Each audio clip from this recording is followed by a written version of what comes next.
Bagaimana hukum dan kedudukan apabila kita bertawassul, minta didoakan oleh orang soleh dalam segala hajat kita? Nanti kalau dia datang ke sini, minta doa sama dia supaya dosa kamu diampunkan.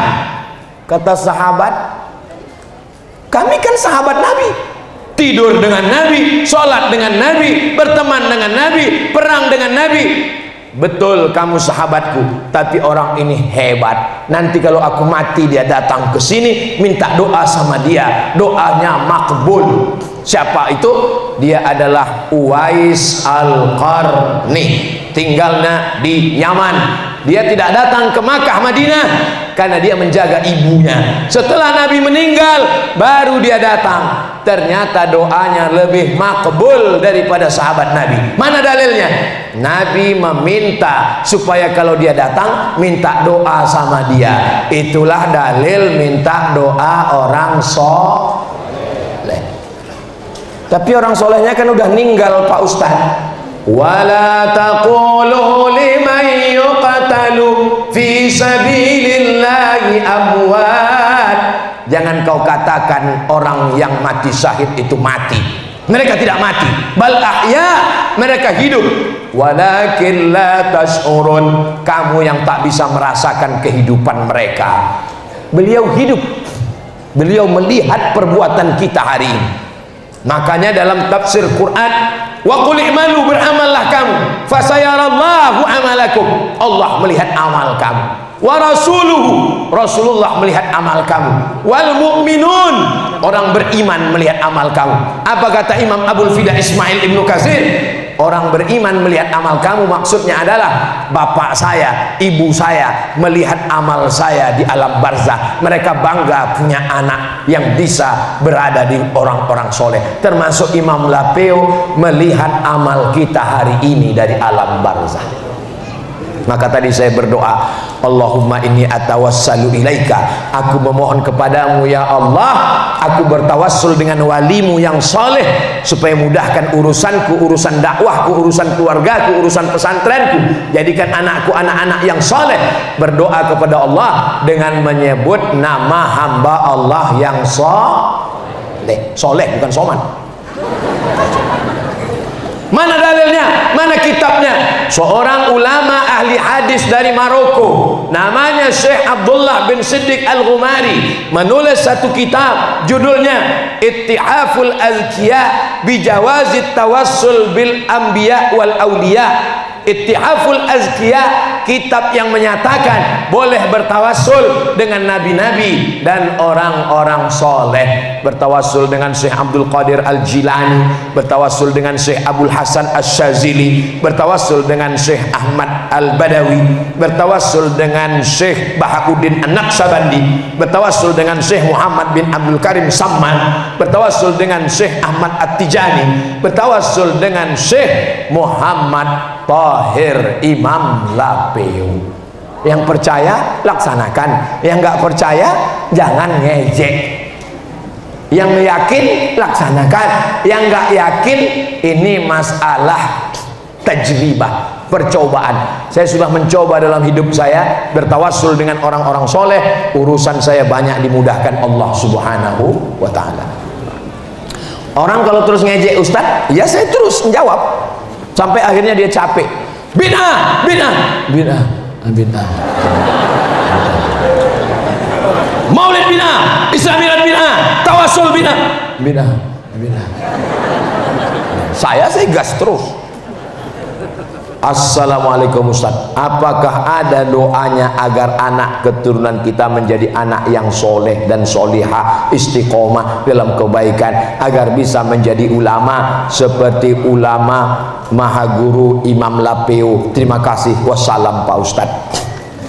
Saya kalau ketemu orang-orang hebat itu, saya tanya, waktu ketemu dengan Bismillahirrahmanirrahim, Kiai Haji Muammar Z.A. agak mirip-mirip dikit kan? Di antara qori-qori internasional yang eksis dari zaman saya kecil sampai sekarang, banyak qori hilang. Tapi beliau ini termasuk eksis. Jadi saya tanya, apa amalannya Kiai? Jadi kalau ketemu ulama tuh saya bisik, apa amalannya Kiai? Banyak juga orang sekarang bisik ke saya, udah ngopi belum? Apa amalannya Kiai? Kata Kiai Muammar, ibu saya kalau habis sholat maghrib ke isya membacakan Al-Fatihah dan Yasin untuk anak-anaknya. Anaknya 9, Fatihah Yasin, Fatihah Yasin, Fatihah Yasin, Fatihah Yasin, bertawassul kepada Allah dengan surat Al-Fatihah dan surat Yasin. Ayah saya, kata Kiai Muammar, habis maghrib ke isya nggak keluar masjid, masuk maghrib keluarnya isya, dan habis subuh sholat keluarnya terbit matahari setelah syuruk, mendoakan. Baru saya paham, di balik anak yang hebat ada ayah ibu yang luar biasa. Ibu saya nggak pernah cerita, saya nggak pernah nanya. Tapi ketika dia tua, saya bawa pengajian kemana-mana, ngaji saya bawa ke Medan. Sampai di Medan kami nginap di hotel. Kata dia, kawanku mau datang, terserah mak, mau datang ke kamar atau kita di lobi bawah. Di bawah aja lah, gak enak di atas. Iyalah, di bawah. Saya biarkan mereka ngobrol, saya nguping apa yang diceritakan orang-orang tua. Temannya nanya, apa yang kau doakan anakmu? Kata mak saya menjawab, setiap malam ku bacakan anakku Al-Fatihah 100 kali. Saya dengar, terkejut saya, dia nggak pernah cerita, dia nggak pernah bilang kau ku bacakan 100 kali, nggak pernah. Setelah dia meninggal, datang jamaah, Ustadz, tadi saya lewat di depan rumah almarhumah emak Ustadz. Loh, ibu tahu rumah emak saya? Oh, saya selalu datang ke sana. Kenapa nggak pernah ketemu pas Ustadz nggak ada? Karena saya nggak mau ngobrol sama Ustadz, saya ngobrolnya sama emak Ustadz. Apa aja cerita emak saya? Katanya, anakku itu kalau dia tidur di kamar, aku zikir di depan pintunya pas dia tidur, aku bacakan zikir la ilaha illallah antara 1000 sampai 3000 kali malam kalau dia sedang di rumah. Setelah meninggal baru saya tahu. Saya ceritakan ini ke ibu-ibu supaya kalau sedang mengandung anak banyak baca la ilaha illallah, surat Yasin, Al-Fatihah dan sholawat. Jangan pas ngandung anak kayak racun, kucing garong, cinta satu malam, selimut tetangga, pulang-pulang berbadan 2. Bapaknya juga begitu, bapaknya juga berzikir.